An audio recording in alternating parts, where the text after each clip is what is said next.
මෙම වීඩියෝ එක මගින් මම මගේ ක්ලයන්ට් කෙනෙකුට අලුතෙන් වාස්තු විද්‍යානුකූලව නිවාස සැලසුමක් ඇඳලා දෙන විදිය පියවරෙන් පියවර පැහැදිලිව ඉදිරිපත් කරනවා. එතකොට අලුතෙන් නිවසක් ඉදිකිරීමට බලාපොරොත්තු වෙන කෙනෙක් මෙම වීඩියෝ එක නරඹනවා නම් මෙම වීඩියෝ එක මගින් ඉදිරිපත් කරන කරුණු ඔහුට ඉතාමත්ම වැදගත් වේවි. ඒ වගේම සැලසුම් ශිල්පියෙක් විදියට වාස්තු විද්‍යානුකූලව නිවාස සැලසුම් නිර්මාණය කිරීමට පුහුණු වෙන කෙනෙක් ඉන්නවා නම් ඔහුටත් මේ ඉදිරිපත් කරන කරුණු ඉතාමත්ම වැදගත් වේවි. එතකොට මේ වීඩියෝ එක මගින් ගෙනෙන කරුණු මම ඉදිරිපත් කරන්නේ මම මෙතෙක් කල් ලබාගත් මගේ අත්දැකීම් වලට අනුව. ඒ කියන්නේ මම රැකියාව විදියට පූර්ණ කාලීනව සිදු කරන්නේ නිවාස සැලසුම් ඇඳීම. එතකොට මේ වෙන විට මම නිවාස සැලසුම් විශාල ප්‍රමාණයක් ඇඳලා තියෙනවා. නිවාස විශාල ප්‍රමාණයක වාස්තු පරීක්ෂා කරලා තියෙනවා. පරණ නිවාස වාස්තු විද්‍යානුකූලව නිර්මාණය කරන්න අවශ්‍ය වන ආකාරයට සැලසුම් නිර්මාණය කරලා දීලා තියෙනවා. සහ නිවාස ප්‍රායෝගිකව ඉදි කරලා තියෙනවා. අන්නේ ලබාගත් අත්දැකීම් වලට අනුව තමයි මම මේ වීඩියෝ එකේ සඳහන් කරන කරුණු ඔයගොල්ලන්ට ඉදිරිපත් කරන්නේ. ඒ නිසා මම මේ ගෙනෙන කරුණු ඔබට ගොඩාක්ම වැදගත් වේවි කියලා මම හිතනවා. එහෙමනම් මම පෙන්වන්නම් මගේ ක්ලයන්ට් කෙනෙකුට මම වාස්තු විද්‍යානුකූලව නිවාස සැලසුමක් නිර්මාණය කරලා දෙන විදිය පියවරෙන් පියවර. මම නිවාස සැලසුමක් අඳිනකොට පළමුවන පියවර විදියට මුලින්ම කරන්නේ එම සැලසුම අඳින්න බලාපොරොත්තු වන ඉඩමේ සැලැස්ම අරගෙන, ඒ කියන්නේ ඉඩමේ ප්ලෑන් එක අරගෙන ස්කෑන් කරලා මගේ කම්පියුටර් එකේ තියෙන AutoCAD software එකට ඇතුළත් කරගන්නවා. එතකොට මේ බලන්න මේ තියෙන ඒ විදියට ඉඩමක ප්ලෑන් එකක් මම මගේ කම්පියුටර් එකට ඇතුළත් කරගෙන තියෙනවා. එතකොට මේ විදිහට මම AutoCAD software එකට සැලැස්ම ඇතුළත් කරගත්තට පස්සේ මට ඒ ඉඩමේ තියෙන උතුරු දිශාව ඊටාම නිවැරදිව අරගන්න පුළුවන්. ඒ වගේම මට අවශ්‍ය නම් ඉඩමේ දිග පළල සහ වර්ගඵලය අවශ්‍ය නම් මට ඊටාම නිවැරදිව මගේ මේ software එක මගින් අරගන්න පුළුවන්. දැන් මට අවශ්‍ය නම් මේ ඉඩමේ මෙන්න මේ මෙතන ඉඳන් මෙන්න මේ දක්වා තියෙන පළල කොපමණද කියලා බලා ගන්න අවශ්‍ය නම් මේ විදියට මේ අඩි 67 අඟල් 9.5යි කියලා මේකේ පළල ඇවිල්ලා තියෙනවා. ඒ විදියට මට මේකේ මේ ඉඩමේ වටේ දිග පළල ඊට පස්සේ වර්ගඵලය ඊටාම නිවැරදිව මේ software එක මගින් අරගන්න පුළුවන්. ඊළඟ පියවර විදියට මේ සැලසුම නිර්මාණය කරන්න අවශ්‍ය දිගක් සහ පළලක් මම නිර්මාණය කරගන්න ඕන.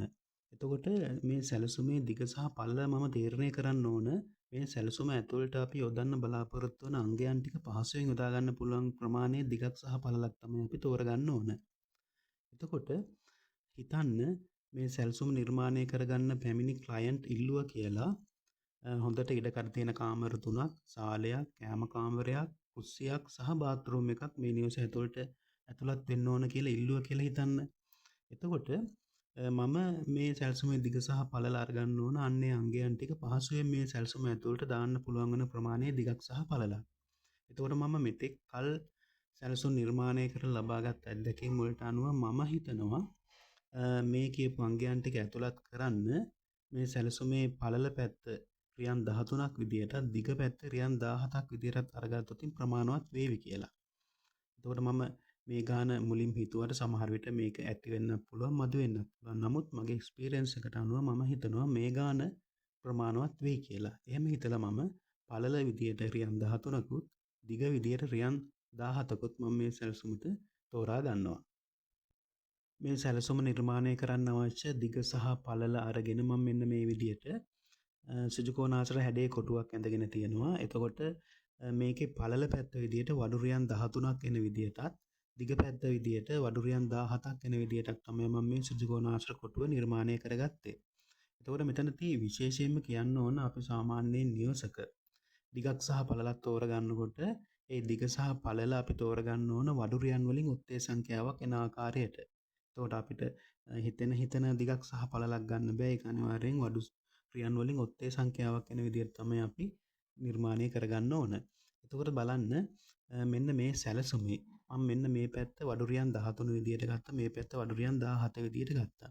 එතකොට අපි සාමාන්‍යයෙන් AutoCAD software එකේ සැලසුම් නිර්මාණය කරනකොට අපි වඩු රියන් වලින් නෙවෙයි මේ සැලසුම නිර්මාණය කරන්නේ අපි අඩි අඟල් වලින් නිර්මාණය කරන්නේ. එතකොට මෙන්න මේ පැත්තේ වඩුරියන් 13යි කියලා ගත්ත එක අපි අඩි අඟල් වලට හැරෙවුවන් පස්සේ අඩි 33 අඟල් 7ක් එනවා හරියටම. ඒ විදිහටම මෙන්න මේ දිග පැත්ත වඩුරියන් 17යි කියලා ගත්ත එක ඒක අඩි අඟල් වලට හැරෙවුවන් පස්සේ අඩි 43 අඟල් 11ක් එනවා. එතකොට වඩුරියන් 13 පැත්ත අඩි 33 අඟල් 7 විදිහටත් වඩුරියන් 17 පැත්ත අඩි 43 අඟල් 11 විදිහටත් අරගෙන තමයි මම මේ සැලසුම නිර්මාණය කරන්න මේ විදිහේ ත්‍රිකෝණාශ්‍රයක් ඇඳගෙන තියෙන්නේ. අපි අලුතෙන් ප්ලෑන් එකක් අඳිනකොට සැලකිලිමත් වෙන්න ඕන විශේෂ කරුණක් මම මෙතනදී කියන්නම්. දැන් ඔයගොල්ලන්ට බලන්න පුළුවන් මම මේ කඩිරෙන් තමයි මේ ප්ලෑන් එකේ සීමාව ලකුණු කරලා තියෙන්නේ. එතකොට බලන්න මෙන්න මේ කඩිරේ. මෙන්න මෙතන මේ කඩිරේ මෙතන සීමාවේ ඉඳන් මෙන්න මෙතන සීමාව දක්වාම තමයි මම අඩි 33 අඟල් 7ක් කියලා ප්ලෑන් එකේ නියමම පළල අරගෙන තියෙන්නේ. නමුත් අපි අඩි 33 අඟල් 7 කියන පළලට නෙවෙයි අපි ප්ලෑන් එක අඳින්නේ. ඊට වඩා අඟල් දෙක දෙපැත්තෙන් අඩු කරනවා. ඒ කියන්නේ බලන්න දැන් මෙන්න මෙතන තමයි ප්ලෑන් එකේ සීමාව.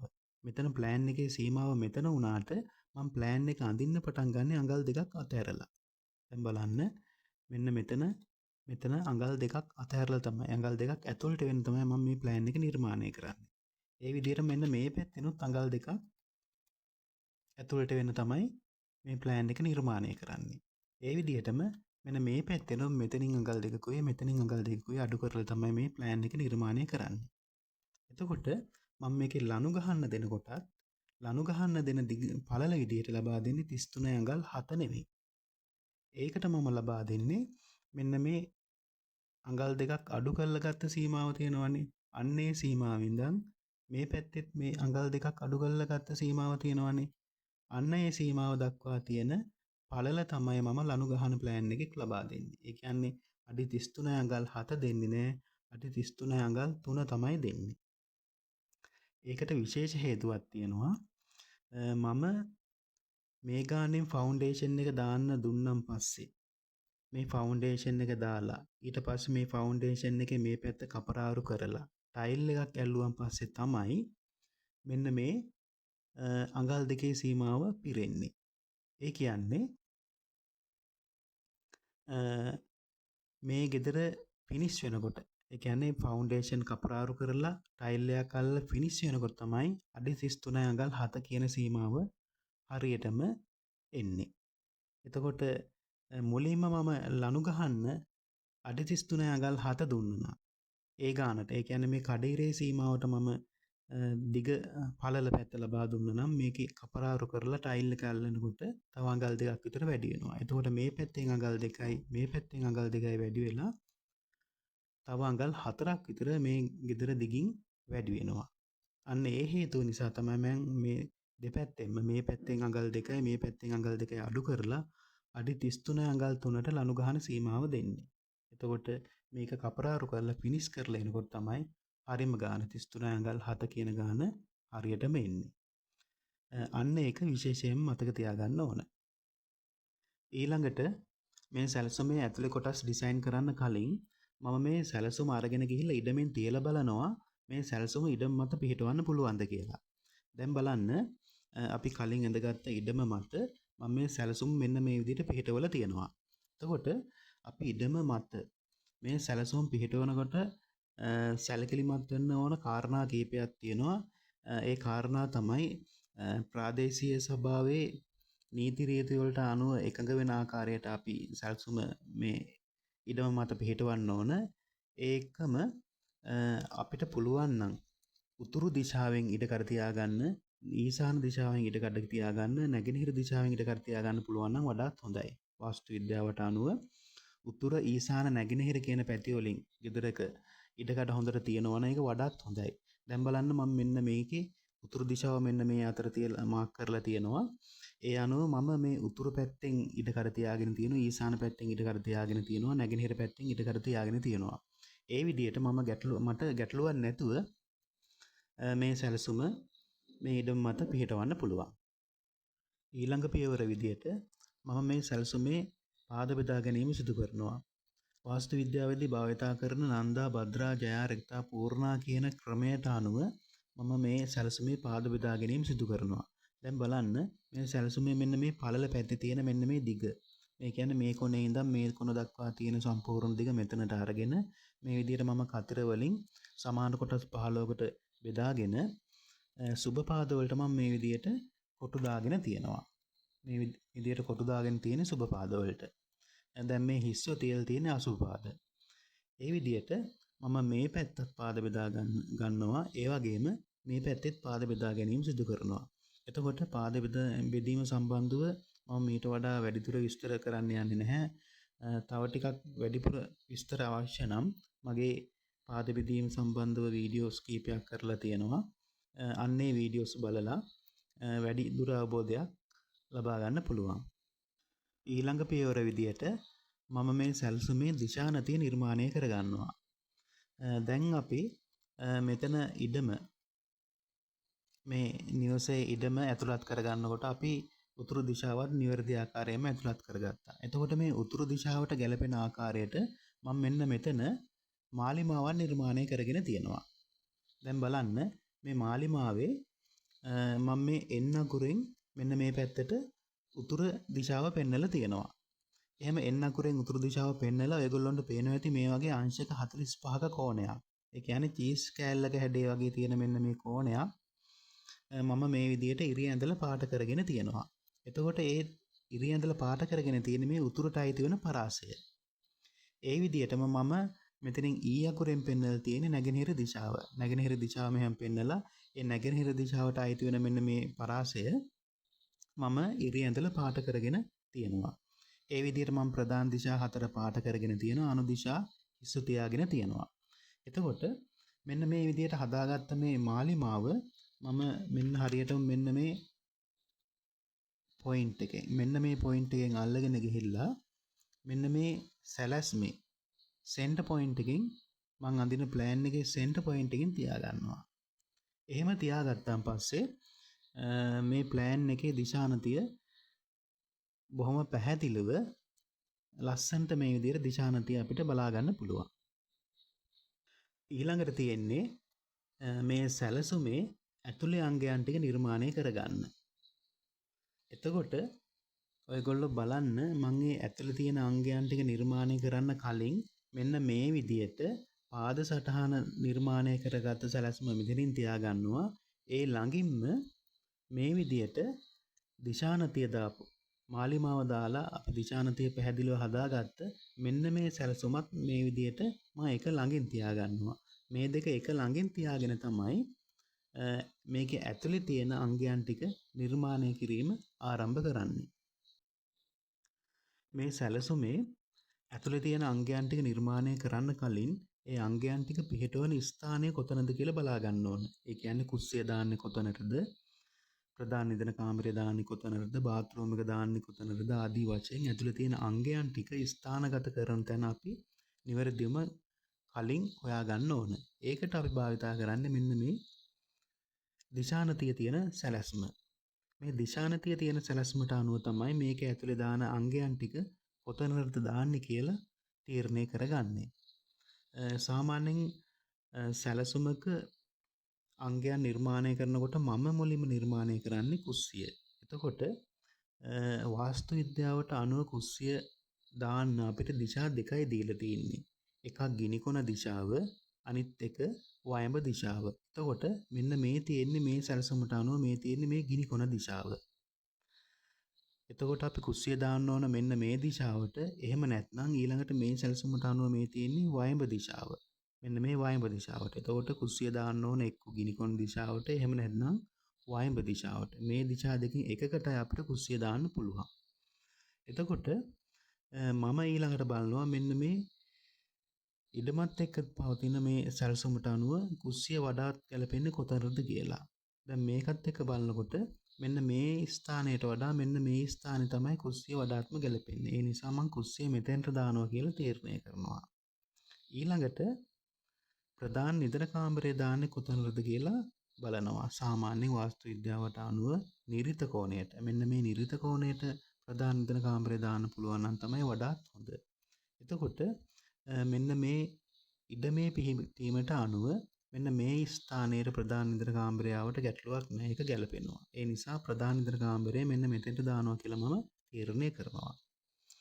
ඊළඟට බාත්රූම් එක බස්නාහිරට ගැලපෙනවා කියලා මම තීරණය කරනවා. ඊට පස්සේ සාලය දාන්න පුළුවන් නම් වඩාත් හොඳයි. උතුරු කෝණයටයි ඊශාන කෝණයටයි නැගෙනහිර කෝණයටයි අහුවෙන විදියට. දැන් එතකොට මෙන්න මෙතනදී මෙන්න මේ හරියට වගේ සාලේ දැම්මොත් තමයි ඒ දිශානදයට අහුවෙන්නේ. එතකොට මෙතන ඉඩමට සාපේක්ෂව ගත්තන් පස්සේ මෙන්න මේ වගේ තැනට සාලය එනවා කියන්නේ ඒක ගැලපෙනවා. එහෙමනම් මේ සැලසුමේ කුස්සිය එන්න ඕන තැන, ප්‍රධාන නිදන කාමරේ එන්න ඕන තැන, බාත්රූම් එකේ එන්න ඕන තැන, සාලේ එන්න ඕන තැන මම තීරණය කරගෙන ඉවරයි. දැන් ඊට පස්සේ තමයි අන්න ඒ ස්ථාන වලට අදාළව ගැලපෙන ආකාරයට මෙන්න මේ සැලසුම ඇතුලේ ඒ අංගයන් ටික මම පිළිටවා ගැනීම සිදු කරන්නේ. මං අන්න ඒ හිතපු විදියට මේ සැලසුමේ ඇතුලේ තියෙන අංගයන් ටික ඒ හිතපු විදියට නිර්මාණය කරගත්තා. එතකොට ඒ විදියට නිර්මාණය කරගත්ත සැලසුම තමයි මේ තියෙන්නේ. දැන් බලන්න මෙතන ගිනිකොන දිශාවට මම කුස්සිය නිර්මාණය කරා. නිරිත දිශාවට එන විදියට මාස්ටර් බෙඩ්රූම් එක නිර්මාණය කරා. බස්නාහිර දිශාවට එන විදියට බාත්රූම් එක නිර්මාණය කරා. ඊට පස්සේ උතුර ඊශාන නැගෙනහිර එන විදියට ලිවින් එක සාලය නිර්මාණය කරා. ඊට පස්සේ ඉතුරු වෙන තැන් වලට මම මේ විදියට කාමරය යොදා ගත්තා. ඊට පස්සේ මෙතනින් ගබඩා කාමරයක් ඩිසයින් කරගත්තා. ඊට පස්සේ මෙතනට බුදු කුටියක් නිර්මාණය කරගත්තා. අන්න ඒ විදියට තමයි මම මේ සැලසුම ඇතුලේ තියෙන අංගයන් ටික නිර්මාණය කරගත්තේ. දැන් එහෙමනම් මම මේකට දිශානතියක් දාලා පෙන්නන්නම්. මම මේ විදියට මේ පොයින්ට් එකෙන් අල්ලලා දිශානතිය ගෙනල්ලා හරියට මෙන්න මේ සෙන්ටර් පොයින්ට් එකෙන් තියනවා. ඊවන් පස්සේ මේකේ දිශානතිය බෙදලා තියෙන විදිය ඊටම පැහැදිලිව බලා ගන්න පුළුවන්. මම ඔයගොල්ලන්ට පෙන්නන්නම්. මෙන්න මේ කුස්සිය ඇවිල්ලා තියෙන්නේ මෙන්න මේ ගිනි කෝණය ඇතුළට ඇවිල්ලා තියෙනවා. ඊට පස්සේ ප්‍රධාන නිදන කාමරය මාස්ටර් බෙඩ්රූම් එක මේ විදිහට නිරිත කෝණය ඇතුළට ඇවිල්ලා තියෙනවා. ඊට පස්සේ බාත්රූම් එක මෙන්න මේ බස්නාහිර කෝණය ඇතුළට ඇවිල්ලා තියෙනවා. ඊට පස්සේ සාලය උතුර ඊශාන නැගෙනහිර දිශා වලට අහු වෙන විදිහට ඇවිල්ලා තියෙනවා. ඊට පස්සේ අනිත් අංගයන් මම මෙන්න මේ විදිහට මේ දිශා ඉතුරු වෙන දිශා වලට නිර්මාණය කරලා තියෙනවා. එතකොට ගබඩා කාමරේ මේ විදිහට දකුණට එන විදිහට මම නිර්මාණය කරලා තියෙනවා. අන්න ඒ විදිහට මේ සැලසුමේ දිශානතිය මම ඊටාම නිවැරදිව නිර්මාණය කරලා තියෙනවා. මම ඊළඟට පෙන්නන්නම් මේ නිර්මාණය කරගත්ත සැලසුමේ බිත්තිවල පාදයන් කොහොමද යොදාගෙන තියෙන්නේ කියලා. දැන් මේ සැලසුමේ ඇතුලේ අංගයන් නිර්මාණය කරනකොට මම මේ කහ පාට රේඛා වලින් ඇඳලා තියෙන්නේ මේ සැලසුමේ තියෙන බිත්ති. එතකොට මේ බිත්ති අඳිනකොට අපි ඒවා සුබ පාද වලට එන ආකාරයට තමයි අඳින්න ඕන. දැන් බලන්න මම මේ සැලසුමේ කුස්සිය නිර්මාණය කරනකොට මෙන්න මේ බිත්තිය අඳිනකොට මේ බිත්තියේ මෙන්න මේ විදියට මේ බිත්තියට මේ විදිහට රේඛා දෙකක් ඇඳන් පස්සේ අන්නේ රේඛා දෙක මෙන්න මේ කොටුවක් ඇතුලෙන් යන්න ඕන. මේ කොටුවක් ඇතුලෙන් යනවා කියන්නේ මේ බිත්තියේ තියෙන සුබ පාදක. ඒ විදිහටම මෙන්න මේ අතට රේඛා දෙකක් ඇඳන් පස්සේ අන්නේ රේඛා දෙකක් යන්න ඕන මෙන්න මේ පැත්තේ මේ කොටුවක් කරා.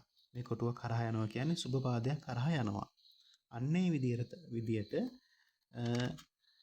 මේ කුස්සිය නිර්මාණය කරනකොට මෙන්න මේ බිත්තියයි මම සුබ පාද වලට එන විදියට අරන් තියනවා. ඒ විදියටම බලන්න ප්‍රධාන නිදන කාමරයේ මේ වෙන් කරන බිත්ති නිර්මාණය කරනකොට ඒවත් මම සුබ පාද වලට අරන් තියනවා. බලන්න මෙන්න මේ විදියට මෙන්න මේ බිත්තියට රේඛා දෙකක් ඇඳන් පස්සේ අන්නේ රේඛා දෙක මෙන්න මේ කොටුව ඇතුලෙන් යනවා. මේ කොටුවක් ඇතුලෙන් යනවා කියන්නේ සුබ පාදයක් කරා යන්නේ. දැන් මෙන්න මේක අපිට මෙන්න මේ විදිහට අසුබ පාදයක් කරා යන විදිහට නිර්මාණය කරන්න බෑ. අපි නිර්මාණය කරන්න ඕන මෙන්න මේ විදිහට මේ කොටුවක් ඇතුලෙන් යන විදිහට. එතකොට මෙන්න මේ මාස්ටර් බෙඩ්රූම් එකේ මෙන්න මේ බිත්තියේ සුබ පාදයක් වෙන විදිහට අරන් තියෙන්නේ. ඒ වගේම මෙන්න මේ බිත්තිය නිර්මාණය කරනකොට ඒකටත් මේ විදිහට රේඛා දෙකක් ඇඳන් පස්සේ අන්නේ රේඛා දෙක මෙන්න මේ කොටුවක් ඇතුලෙන් යන්න ඕන. අන්න ඒ විදිහට මේ ඇතුලෙන් ඇඳලා තියෙන සෑම බිත්තියක්ම සුබ පාද වලට එන විදිහට තමයි අපි නිර්මාණය කරන්නේ. අනිවාර්යෙන් මේ ඇතුලේ තියෙන සෑම බිත්තියක්ම සුබ පාදයකට එන ආකාරයට තමයි අපි සැල්සුමක් අඳිනකොට එය අඳින්න ඕන. අපි මේ වගේ සැල්සුමක් නිර්මාණය කරනකොට සෙන්ටර් පොයින්ට් එක ගැන හොඳට සැලකිලිමත් වෙන්න ඕන. දැන් බලන්න මෙන්න මේ සැලසුමේ මෙන්න මේ විකර්ණයයි ඡේදනය වෙන මෙන්න මේ ස්ථානය. මෙන්න මේ ස්ථානය තමයි සෙන්ටර් පොයින්ට් එක තියෙන්නේ. එතකොට මේ ස්ථානයට අපි ගිනි කතුර කියලාත් කියනවා සෙන්ටර් පොයින්ට් එක කියලාත් කියනවා. එතකොට මෙන්න මේ සෙන්ටර් පොයින්ට් එක බිත්තියක් මතට එන්න හොඳ නැහැ. ෆවුන්ඩේෂන් එකක් මතට එන්න හොඳ නැහැ. ඒ වගේම නිතර පෑගෙන් නැත් තැනක තියෙන්න ඕන. ඒ වගේම හොඳට ආලෝකයේ වාතාශ්‍රයෙන් තැනක තමයි තියෙන්න ඕන. මෙන්න මේ වගේ මේ සැලසුමේ ආකාරයට මෙන්න මේ වගේ තැනකට දාගන්න පුළුවන් නම් වඩාත් හොඳයි. එතකොට වාස්තු විද්‍යාවේදී තියෙන තවත් මතයක් තමයි මේ සෙන්ටර් පොයින්ට් එක මේ වගේ බිත්තියක් ආසන්නයට නැතුව ටිකක් ඈත් කරලා දාන්න පුළුවන් නම් වඩාත් හොඳයි කියන එක. ඒ කියන්නේ සාමාන්‍යයෙන් බිත්තියේ ඉඳන් අඩි 3ක් විතර ඈතින් සෙන්ටර් පොයින්ට් එක දාන්න පුළුවන් නම් වඩාත් හොඳයි කියලා සමහර අය කියනවා. එතකොට මගෙන් සැලසුම් නිර්මාණය කරගන්න සමහර ක්ලයන්ට්ලා ඒ කට්ටියට මේ සෙන්ටර් පොයින්ට් එක බිත්තියට වඩා සාමාන්‍ය අඩි 3ක් වගේ දුරින් අවශ්‍යයි කියලා කියනවා. එතකොට ඒ අවශ්‍ය ආකාරයට මම සැලසුම් නිර්මාණය කරලා දෙනවා. නමුත් බොහෝ විට සැලසුම් අඳිනකොට මෙන්න මේ වගේ බිත්තියට ආසන්න වෙන තමයි අපි සෙන්ටර් පොයින්ට් එක දාන්නේ. මම ඊළඟට මේ සැලසුමේ දොරවල් සහ ජනේල් ටික මේ විදියට ඇඳගෙන තියෙනවා. අපි නිවාස සැලසුමක දොරවල් සහ ජනේල් එක දානකොට දොරවල් ඔත්තේ සංඛ්‍යාවක් වෙන්න ඕන, ජනේල් ඉරට්ටේ සංඛ්‍යාවක් වෙන්න ඕන. එතකොට ගෙදර ප්‍රධාන දොර අනිවාර්යෙන් සුබ පාදයකට එන ආකාරයටත් අපි ඇඳ ගන්න ඕන. දැන් බලන්න මේ නිවසේ ප්‍රධාන දොර මම මෙතනින් දාලා තියෙන්නේ. දැන් මේ ප්‍රධාන දොරේ මෙතනින් එක කඳක් තියෙනවා, මෙතනින් එක කඳක් තියෙනවා. මම මේ ප්‍රධාන දොරේ කඳේ ඝනකමත් ඇඳ ගන්නම් මේ විදියට. එතකොට මේ ප්‍රධාන දොරේ කඳන් දෙක එන විදියට තමයි මම මේ රේඛා දෙක ඇඳගෙන තියෙන්නේ. දැන් මෙන්න මේ රේඛා මෙන්න මේ විදියට මෙන්න මේ සුබ පාදයක් කරා අනිවාර්යෙන් යා යුතුමයි. ඒක අනිවාර්ය කරුණක්. ඒ විදියට ගෙදරින් මේ පිට වෙන දොරක් මම මෙතන කුස්සියෙන් මෙතනින් දාලා තියෙනවා. අන්න ඒ පිට වෙන දොරේ පාද දෙක කඳන් දෙක සුබ පාදයක් කරා යනවා නම් වඩාත් හොඳයි. මේකෙදි සුබ පාදයක් කරා ඒ කඳන් දෙක යන විදිහට තමයි මම මේ සැලසුමේ ඇඳලා තියෙන්නේ. ඒ විදිහටම මෙතන ඩයිනින් එකකිනුත් මෙතනින් එළියට පිට වෙන මම දොරක් තියලා තියෙනවා. එතකොට මේ සැලසුමේ ඉස්සරහා දොර උතුරට එන විදිහටත් පිටිපස්සේ දොර දකුණට එන විදිහටත් මෙතන කෑම කාමරෙන් එළියට යන දොර නැගෙනහිරට එන විදිහටත් මම ඇඳගෙන තියෙනවා. එතකොට මේ ගෙදර දොරවල් කාණ්ඩය විදිහට උතුර දකුණ නැගෙනහිර කියන දොරවල් කාණ්ඩය තමයි මේ නිවසට මම යොදාගෙන තියෙන්නේ. ඒ විදිහට අපි නිවසෙන් එළියට යන්න පුළුවන් දොරවල් දානකොට ඒකටත් දිශානතියක් තියෙනවා. ඒ දිශානතියට ගැලපෙන්න ඕන අපි මේ දොරවල් කාණ්ඩය යොදා ගන්න ඕන. දැන් මේ සැලසුම මගේ ක්ලයන්ට් ඉදිරිපත් කරන්න අවශ්‍ය තරම් ප්‍රමාණවත් ආකාරයට නිර්මාණය කරගෙන තියෙනවා. දැන් මම මෙතනින් එහාට මේ සැලසුමේ තවදුරටත් අඳින්න යන්නේ නැහැ. මේක මගේ ක්ලයන්ට් පෙන්නලා ක්ලයන්ට්ගේ ඕකේ ඒක ලැබුණාට පස්සේ තමයි මෙතනින් එහාට මේ සැලසුම ඇඳගෙන යන්නේ. මේ සැලසුම ක්ලයන්ට් බැලුවට පස්සේ සමහර විට මේකේ ඇතුළේ තියෙන අංගයන් වෙනස් කරන්න අවශ්‍ය වෙයි. සමහර විට දිගපළල වුණත් වෙනස් කරන්න වේවි. ඒ නිසා මම මේක ක්ලයන්ට් පෙන්නලා ක්ලයන්ට්ගේ ඕකේ එක ලැබුණාට පස්සේ තමයි මෙතනින් ඉදිරියට ඇඳගෙන යන්නේ. දැන් මම පෙන්නන්නම් මම මේ නිර්මාණය කරගත්ත සැලසුම මගේ ක්ලයන්ට් යවන විදිය. ඒකට මම කරන්නේ මේ සැලසුමේ කොපියක් අරගෙන මෙන්න මේ විදියට මෙතෙන්ට කොපියක් අරගෙන ඒකට ඩිමෙන්ෂන් ටික ඇතුළත් කරනවා. ඇතුලේ කාමරවල දිගපළල පැහැදිලිව බලා ගන්න පුළුවන් විදියට. මේ විදියට එක සැලසුමක් නිර්මාණය කරගන්නවා. ඊළඟට තව කොපියක් අරගෙන මෙන්න මෙතනින් මේ විදියට තියලා ඒකට දිශානතිය මම දානවා. මේ විදිහට මාලිමාව දාලා දිශානතිය පැහැදිලිව බලා ගන්න පුළුවන් විදිහට තව සැලසුමක් නිර්මාණය කරනවා. ඊළඟට තව කොපියක් අරගෙන ඒ කොපිය ඉඩමට දාලා ඉඩමේ මේ සැලසුම පිහිටවන විදිය පිහිටවන ආකාරය මෙන්න මේ විදිහට ඩිමෙන්ෂන් දාලා මම පෙන්නලා තව සැලසුමක් තව ප්ලෑන් එකක් නිර්මාණය කරනවා. එතකොට මෙන්න මේ විදිහට ප්ලෑන් කොටස් 3ක් විදිහට තමයි මගේ ක්ලයන්ට් මම මේ සැලැස්ම යවන්නේ. එතකොට මේක මම යවන්නේ සාමාන්‍යයෙන් යවන්නේ මේ ප්ලෑන් 3ම PDF කරලා ක්ලයන්ට්ගේ WhatsApp එකට යවනවා. එතකොට ක්ලයන්ට් ඒක WhatsApp එකෙන් ඕපන් කරගෙන බලන්න පුළුවන්. එහෙම නැත්නම් කමියුනිකේෂන් එකට ගිහිල්ලා print out එකක් අරගෙන ඒ print out එක බලන්නත් පුළුවන්. මේ ප්ලෑන් එක ක්ලයන්ට් යවුවට මම තවම වාස්තු කරුණු ටික සම්පූර්ණයෙන් බැලුවේ නැහැ. තව මේකේ වාස්තු කරුණු කීපයක්ම තියෙනවා බලන්න. ඒ ටික බලන්නේ මේ ඩිසයින් එකට ක්ලයන්ට් ඕකේ වුණාට පස්සේ.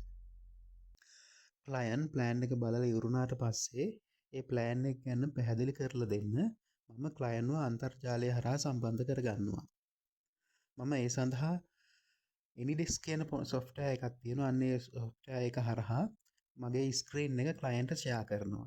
එතකොට ක්ලයන්ට්ගේ කම්පියුටරෙන් හරි ක්ලයන්ට්ගේ ෆෝන් එකෙන් හරි මගේ ස්ක්‍රීන් එක ලයිව් බලන්න පුළුවන්. එතකොට ක්ලයන්ට් මගේ ඔෆිස් එකට ඇවිල්ලා අපි දෙන්නත් එක්ක ප්ලෑන් එක ගැන ඩිස්කස් කරනවා වගේම මේ අන්තර්ජාලය හරහා අපි මේ විදිහට ස්ක්‍රීන් එක ෂෙයා කරගත්තන් පස්සේ අපිට මේ ප්ලෑන් එක ගැන ඩිස්කස් කරන්න පුළුවන්. එතකොට මේ විදිහට අපි ස්ක්‍රීන් එක ෂෙයා කරගෙන අන්තර්ජාලය හරහා කතා කරනකොට අපිට ලොකු ආසයක් තියෙනවා. ඒ කියන්නේ ක්ලයන්ට් මගේ ඔෆිස් එකට එන්න අවශ්‍ය නැහැ. ක්ලයන්ට්ගේ කාලය වැය කරගෙන ඔෆිස් එකට එන්න අවශ්‍ය නැහැ. එතකොට ක්ලයන්ට් පහසු වෙලාවක් සහ මටත් පහසු වෙලාවක් බලලා අපි දෙන්නටම පහසු වෙලාවක් බලලා අපිට මීටින් එකක් දාගෙන ප්ලෑන් එක ගැන ඩිස්කස් කරන්න පුළුවන්. සාමාන්‍යයෙන් මම මගේ ක්ලයන්ට් කෙනෙක් සම්බන්ධ කරගන්නේ රාත්‍රී 7ත් 12ත් අතර වගේ කාලය තුල. ඒ වෙලාව කියන්නේ ක්ලයන්ට්ටත් පහසු වෙලාවක් මටත් පහසු වෙලාවක්. එතකොට අපි දෙන්නට මීටින් එකක් දාගෙන පහසුවෙන්ම ප්ලෑන් එක ගැන ඩිස්කස් කරන්න පුළුවන්. දැන් වර්තමානයේ සෑම කෙනෙක්ම වගේ ගොඩක් කාර්යබහුල නිසා තමන්ගේ ප්ලෑන් එක නිර්මාණය කරගන්නකොට සැලසුම් ශිල්පියාගේ ඔෆිස් එකට සාමාන්‍යයෙන් 5-6 වතාවක් යනවා කියන්නේ ප්‍රායෝගිකව කරන්න අමාරු වැඩක්. ඒ නිසා මෙන්න මේ විදිහට අපි අන්තර්ජාලය හරහා මීටින් එකක් දාගෙන ඩිස්කස් කරනකොට අපිට අපහසුතාවයක් මගේ අරගන්න පුළුවන්. අපිට 5-6 වතාවක් නෙවෙයි ඊට වඩා වැඩි වාර සංඛ්‍යාවක් වුණත් පහසුවෙන් මේ විදිහට ප්ලෑන් එක ගැන ඩිස්කස් කරගන්න පුළුවන්. මේ විදිහට අන්තර්ජාලය හරහා සම්බන්ධ වෙනකොට. සාමාන්‍යයෙන් අපි ප්ලෑන් එකක් නිර්මාණය කරනකොට වැඩි වාර සංඛ්‍යාවක් ඩිස්කස් කරලා ඒ සැලසුම් නිර්මාණය කරනවා නම් ඊටම හොඳ සැලසුමක් අපිට නිර්මාණය කරගන්න පුළුවන්. දැන් එහෙමනම් මේ වීඩියෝ එක නැරඹීම මගින් ඔයගොල්ලන්ට යම්කිසි අදහසක් ගන්න පුළුවන් වෙන්නේ නැති අලුතෙන්ම නිවාස සැලසුම නිර්මාණය කරගන්නකොට එම නිවාස සැලසුම් නිර්මාණය කරගන්න ඕන කොහොමද කියලා. දැන් ලංකාවේ ගොඩක් ප්‍රදේශවල වාස්තු විද්‍යානුකූලව හොඳට සැලසුම් නිර්මාණය කරන හොඳ සැලසුම් ශිල්පියෝ ඉන්නවා. එතකොට ඔබට සැලසුම් නිර්මාණය කරගන්න අවශ්‍ය නම් ඔබේ අදහස් වලට අහුම්කම් දෙන ඕන දෙයක් කතා බහ කරලා විසඳ ගන්න පුළුවන්. හොඳ ප්‍රායෝගික අත්දැකීමක් තියෙන සැලසුම් ශිල්පියෙක් තෝරගන්න පුළුවන් නම් ඔබට වඩාත් හොඳ සැලසුමක් නිර්මාණය කරගන්න පුළුවන්. මම නිවාසවල වාස්තු පරීක්ෂා කරන්න යනකොට දැකලා තියෙන විශේෂ කරුණක් තමයි එම නිවස නිර්මාණය කරන්න අවශ්‍ය නිවාස සැලසුම ඊටාම නිවැරදිව වාස්තු විද්‍යානුකූලව ඇඳලා තිබුණට එම නිවස ඉදි කරනකොට බාසුන් නැහැ විසින් වරද්දලා තියෙනවා. එතකොට ගොඩක් වෙලාවට අපි බාසුන් හැට තමයි බනින්නේ මේ නිවස වරද්දලා හදලයි කියලා. නමුත් ඇත්තටම මේ වරද යන්න ඕන එම සැලසුම නිර්මාණය කරපු සැලසුම් ශිල්පියාට. මොකද එම ශිල්පියා නිවස ඉදි කරන්න අවශ්‍ය සැලසුම් කොටස් අදාළ තැන් වලට ගැලපෙන ආකාරයට සරල විදියට ලබා දුන්නේ නැති නිසා තමයි බාසුන් හැට වරදිලා තියෙන්නේ.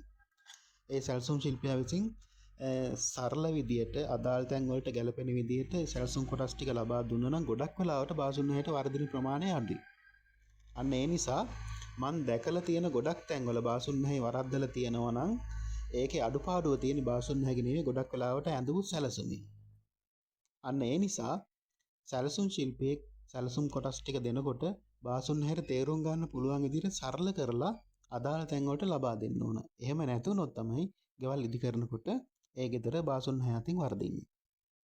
මම ඔයගොල්ලන්ට පෙන්වන්නම් නිවසක් ඉදිකිරීම සඳහා නිවාස සැලසුමක් ලබා දෙනකොට වාස්තු විද්‍යානුකූලව වර්ධින්නේ නැතුව එම නිවස ඉදි කරගන්න අවශ්‍ය වන සැලසුම් කොටස් ටික මොනවද කියලා.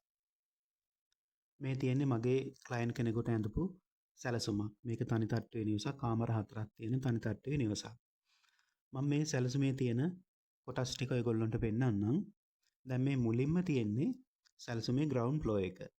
ඊට පස්සේ මෙතන තියෙනවා ග්‍රවුන්ඩ් ෆ්ලෝ එක විස්තරාත්මකව සම්පූර්ණ ඩිමෙන්ෂන් දාලා සම්පූර්ණ ඩීටේල් දාලා මෙතන තියෙනවා. ඊළඟට තියෙනවා සෙටින් අවුට් එක. මේක තමයි වැදගත් වෙන්නේ අපි ලනු ගහනකොට. බාසුන් හේත පහසුවෙන් ලනු ගහන්න මෙන්න මේ වගේ සෙටින් අවුට් එකක් අපි ලබා දෙන්න ඕන. දැන් මම මෙතන සෙටින් අවුට් දෙකක් දීලා තියෙනවා. මේ විදිහට එකක් දීලා තියෙනවා. තව විදිහකට තව එකක් දීලා තියෙනවා. එතකොට බාසුන් හැට මෙන්න මේ දෙකෙන් කැමති එකට ලනු ගහ ගන්න පුළුවන්. ඊට පස්සේ මෙතන දීලා තියෙනවා මේ ෆවුන්ඩේෂන් එක ඇඳලා ෆවුන්ඩේෂන් එක උඩ බිත්ති යන විදිය ඇඳලා ඒවයි පාද සටහන ඉන්නේ කොහොමද කියලා මම පැහැදිලිව බලා ගන්න පුළුවන් වෙන්න මෙතන දීලා තියෙනවා. ඊට පස්සේ ඊළඟට මේ සැලසුමට දිශානතිය දාලා මාලිමාවක් තියලා දිශානතිය දාලා ප්ලෑන් එකක් දීලා තියෙනවා. ඊට පස්සේ ඊළඟට මෙන්න මේකෙන් මම ගෙදර දොර ජනෙල් තියෙන විදිය දීලා තියෙනවා. දැන් මෙතන මේ නිවසේ තියෙන සෑම දොරක් සහ ජනේලයක්ම තියන්න ඕන ඩීටේල් ටික මෙන්න මේ සැලසුමෙන් මම ලබා දීලා තියෙනවා. එතකොට දොරවල් ජනේල් තියෙනකොට මෙන්න මේ සැලසුම් බලාගෙන තමයි දොර ජනේල් තියන්න ඕන. ඊට පස්සේ මෙතන තියෙනවා ඩෝ වින්ඩෝ ෂෙඩියුල් එක. ඊට පස්සේ මේ තියෙන්නේ සෙක්ෂන්. මේවෙන් තමයි අපි බිත්ති වල උස අරගන්නේ. එතකොට මම මේකට මෙතන සෙක්ෂන් එකක් දීලා තියෙනවා. ඊට පස්සේ තව සෙක්ෂන් එකක් මෙතන දීලා තියෙනවා. ඊට පස්සේ වතුර ටැංකියේ ඩීටේල් එන විදිහට මෙන්න මේ සැලසුම දීලා තියෙනවා. ඊළඟට මෙන්න මේ දීලා තියෙන්නේ වහලේ යටලී එන විදිය. දැන් මේ කහ පාට ඉරි වලින් පෙන්වලා තියෙන්නේ වහලේ යටලී. එතකොට වාස්තු විද්‍යානුකූලව වහලේ යටලී ටික දාගන්න කොහොමද කියලා මම මේ ප්ලෑන් එකෙන් පෙන්වලා තියෙනවා. ඊට පස්සේ මෙන්න මේ තියෙන්නේ වහල උඩ ඉඳන් බැලුවම් පස්සේ හිතනකො අපි හෙලිකොප්ටර් එකකින් ගිහිල්ලා බලනවා කියලා මේ ප්ලෑන් එක දිහා. එතකොට වහල එන විදිය තමයි උඩ ඉඳන් බලනකොට වහල එන විදිය තමයි මේ තියෙන්නේ. ඊට පස්සේ මේ තියෙන්නේ සයිට් ඉලෙවේෂන් එක. සැලසුමේ පැත්තෙන් බැලුවම් පස්සේ පේන විදිය. ඊට පස්සේ මේ තියෙන්නේ ෆ්‍රන්ට් ඉලෙවේෂන් එක. එතකොට මම මේ ප්ලෑන් එකේ මුලින්ම දීලා තියෙනවා මේ ප්ලෑන් එක ඉඩමර දානකොට කොහොමද දාන්න ඕන විදිය මේ ආකාරයට දීලා තියෙනවා. අන්න ඒ විදියට සැලසුම් කොටස් ටික දුන්නාන් පස්සේ මෙන්න මේක වරදින්න නැතුව මේ විදියට ඩීටේල් ටික දුන්නාන් පස්සේ අපිට මේ නිවස හදාගන්න පුළුවන්. මම මේකේ ඩීටේල් ටික දීලා තියෙනවා. එතකොට මේකේ මේ ඉලෙක්ට්‍රිකල් ඩ්‍රෝවින් එක, ප්ලම්බින් ඩ්‍රෝවින්, ස්ට්‍රක්චරල් ඒ ටික මම මේ දීලා නැහැ. දැන් මෙන්න නිවසක් නිර්මාණය කරන්න ඉලෙක්ට්‍රිකල් ප්ලම්බින් ඩ්‍රෝවින් අත්‍යවශ්‍යම නැහැ. මෙන්න මේ මම පෙන්නපු ඩ්‍රෝවින් ටික තියෙන වාස්තු විද්‍යානුකූලව වර්ධින්න නැතුව නිවසක් ඉදි කරගන්න පුළුවන්. ඊළඟට තට්ටු දෙකක නිවසක් පෙන්වන්නම්. මේ තියෙන්නේ මම ඇඳපු තට්ටු දෙකේ නිවසක්. මේ නිවස දැනට හෝමාගම් ප්‍රදේශයේ ඉදි කරමින් පවතිනවා. මේ නිවසේ ප්ලෑන් එක නිර්මාණය කරගන්න මට කතා කරපු ක්ලයන්ට් සෑහෙන වතාවක් මාත් එක්ක මේ නිවස පිළිබඳව මේ ප්ලෑන් එක පිළිබඳව ඩිස්කස් කරලා තමයි මේ ප්ලෑන් එක නිර්මාණය කරගත්තේ. එතකොට මේ ප්ලෑන් එකට මම ප්ලෑන් කොටස් 35ක් විතර ඇඳලා තියෙනවා. ඒ කියන්නේ ස්ට්‍රක්චරල්, ප්ලම්බින්, ඉලෙක්ට්‍රිකල් ඩ්‍රෝවින් ඇතුළත්ව ප්ලෑන් කොටස් 35ක් විතර ඇඳගෙන තියෙනවා. එතකොට මෙන්න මේ තියෙන්නේ ඒ ඇඳලා තියෙන ප්ලෑන් කොටස් ටික. එතකොට මට මේ ප්ලෑන් කොටස් ටික ඔක්කොම එකිනෙකට පෙන්වන්න ගියොතින් ගොඩක් වෙලා යන නිසා මම මෙන්න මේ විදිහට පෙන්වන්නම්. මම මේ ඇඳලා තියෙන ප්ලෑන් කොටස් ටික මේ සැලසුම සඳහා. ඔය විදිහට ප්ලෑන් කොටස් 35ක් මේකට අඩංගු වෙනවා. මම මේ වීඩියෝ එක මගින් මගේ ක්ලයන්ට් කෙනෙකුට මම නිවාස සැලසුමක් නිර්මාණය කරලා දෙන ආකාරය දක්වන වීඩියෝ එකක් ගෙනාවේ. එතකොට මේ වීඩියෝ එක නරඹපු ඔබට ඔබගේ සැලසුම සාර්ථකව සැලසුම් ශිල්පියෙක් ලවා නිර්මාණය කරගන්න අවශ්‍ය දැනුම ලැබුණයි කියලා මම හිතනවා. එහෙමනම් මම මෙතනින් මගේ වීඩියෝ එක නිමාවට පත් කරනවා.